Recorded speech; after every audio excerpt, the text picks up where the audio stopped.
Hello दोस्तों, कैसे हैं आप सब। उम्मीद करते हैं अच्छे होंगे। आज इस वीडियो ब्लॉग में हम बात करने वाले हैं ग्लोबल हंगर रिपोर्ट के बारे में। अब ग्लोबल हंगर रिपोर्ट जो आई उसमें इंडिया को 111वां प्लेस मिला हुआ है और इसी रिपोर्ट में पाकिस्तान को 102, युगांडा को 95, इराक को 64 और यूक्रेन को 44वां स्थान मिला है।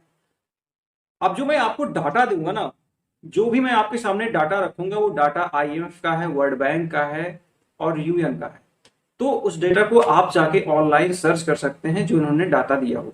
इंडिया से इन कंट्रीज की कंपैरिजन करके दिखाऊंगा क्या सच में इंडिया के इतने बुरे हाल है कि 111वां स्थान दिया जाना चाहिए, या फिर भारत को बदनाम करने के लिए एक प्लान के तहत इस तरह की रिपोर्ट जारी की जाती है, चाहे वो रिपोर्ट भुखमरी से संबंधित हो या फिर प्रेस से संबंधित हो या फिर अन्य रिपोर्ट हो। जब भी ये रिपोर्ट आती है तो ऐसा लगता है कि बिना किसी रिसर्च के इंडिया के बारे में एक लाइन लिख दी गई है, किसी कंडीशन ये है। अब यूक्रेन की अगर हम बात करें, यूक्रेन में सालों से युद्ध चल रहा है। यूक्रेन पूरी तरीके से वॉर जोन में बदल गया है। यूक्रेन में लोग होमलेस हो गए हैं। यूक्रेन की जो इकोनॉमिकल कंडीशन है वो बहुत ही खराब है।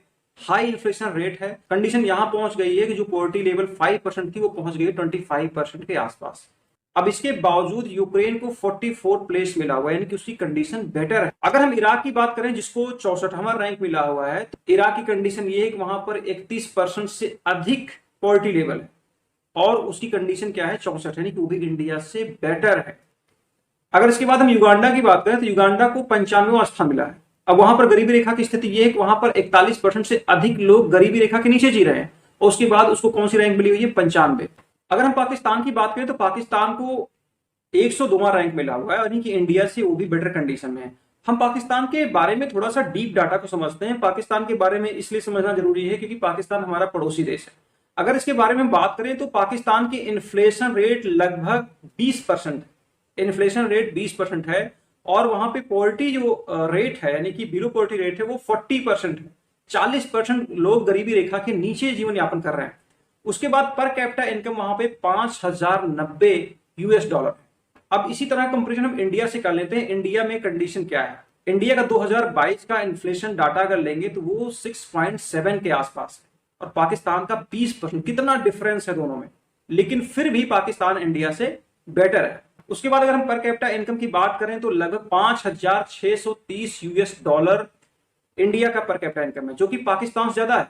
जबकि पाकिस्तान की आबादी उत्तर प्रदेश से भी कम है, उसके बावजूद पर कैपिटा इनकम में इंडिया ज्यादा है।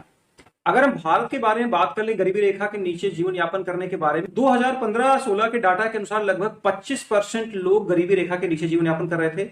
लेकिन ये आंकड़ा 2019 से 21 में जाके बदल जाता है, लगभग 14.6% के आसपास ही आंकड़ा पहुंच जाता है। मैंने आप लोगों के सामने जो भी डाटा प्रेजेंट किया है वो डाटा वर्ल्ड बैंक, IMF और UN द्वारा दिया गया है। अब इस डाटा को आप खुद एनालिसिस कर सकते हैं, उसके बाद बता सकते हैं कि इंडिया किस कंडीशन में है और जिन कंट्रियों को मैंने कंपैरिजन किया वो किस कंडीशन में है।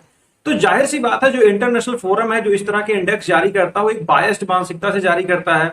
चाहे वो प्रेस की स्वतंत्रता को लेकर हो, चाहे शांति को लेकर हो, चाहे हंगर रिपोर्ट हो, सारी रिपोर्ट में इंडिया को ऐसा दिखाया जाता है कि वहां पर प्रेस की स्वतंत्रता है नहीं, डेमोक्रेसी खत्म होने वाली है, वहां पे इंडिया में भूखमरी छाई हुई है, लोग भूखे नंगे घूम रहे हैं, लोग आपस में लड़ रहे हैं। मैंने आपको जो भी सर्वे दिखाया वो इकोनॉमिकल सर्वे है। अगर उससे हटकर हम बात कर लें वहां के पीस के लिए, तो आप पाकिस्तान में समझ सकते हैं कितनी पीस है, कितनी अनस्टेबल गवर्नमेंट वहां पे रही है। पूरा पाकिस्तान आर्मी और टेररिज्म के कंट्रोल में है। वहां पर खुलकर लोग बोल नहीं सकते, वहां पे डेमोक्रेसी की बात ही क्या किया जाए, क्या ही कहा जाए ऐसे संस्थाओं के बारे में जो इस तरह की घटिया रिपोर्ट जारी कर देता है सिर्फ इंडिया को बदनाम करने के लिए।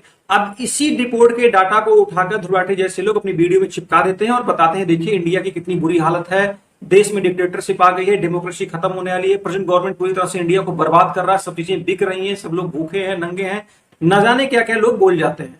एक रिलायबल सिटीजन होने के कारण हमारी भी एक जिम्मेदारी बनती है कि जो भी इस तरह के डाटा होते हैं उन डाटा को एनालिसिस करना, जानना कि क्या सही है। आपको मैंने जितने भी डाटा दिए हैं आप जाकर नेट पे इसको देख सकते हैं, कहीं से भी एक भी डाटा आपको गलत नहीं मिलेगा। अब एक बात कर लेते हैं क्यों इस तरीके का डाटा इंडिया के बारे में पेश किया जाता है। एक रीजन ये भी हो सकता है क्योंकि पिछले 10 साल में भारत वैश्विक स्तर पर बहुत ऊपर गया है। भारत के प्रधानमंत्री का बहुत ज्यादा नाम हुआ और हमेशा एक टॉप लीडर के रूप में चुने गए हैं वर्ल्ड में, और इससे बहुत ज्यादा दिक्कत होती है बड़े देशों को, और सारा कंट्रोल बड़े देशों के हाथ में, क्योंकि जितने भी इस तरह के इंडेक्स जारी किए जाते हैं इनके सारे हेडक्वार्टर्स यूरोपियन कंट्री में है। जाहिर सी बात है, इन संस्थाओं का कंट्रोल अगर यूरोपियन कंट्री में है तो अपने तरीके से डाटा पेश करेंगे।